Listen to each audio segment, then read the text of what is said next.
Pemirsa, petugas Polsek Denpasar Selatan meringkus pelaku pembegalan di Jalan Tukat Barito Panjer Denpasar dengan modus strom. Pelaku mengaku melakukan aksinya karena terlilit utang usaha yang dikelolanya.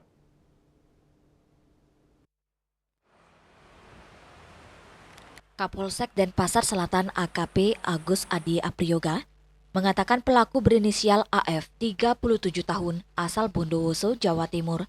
Korbannya JRR 25 tahun yang berprofesi sebagai dokter. Korban disetrum pelaku sebanyak 3 kali, namun masih kuat sehingga tidak jatuh pingsan. Pelaku membeli alat setrum itu lewat online. Selain itu, pelaku juga membawa sarung tangan, tang, dan gunting saat beraksi.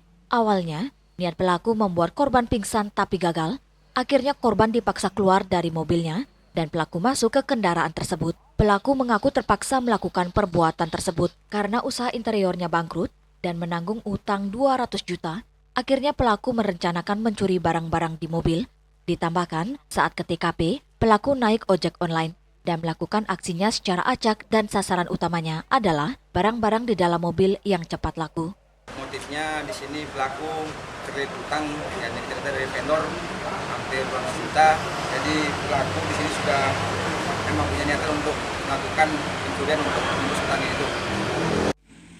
Sementara itu, Kanit Reskrim Polsek Densel Ibtu Azil Arizandi mengatakan korban tidak pingsan karena alat setrum tersebut tidak langsung bersentuhan dengan kulit.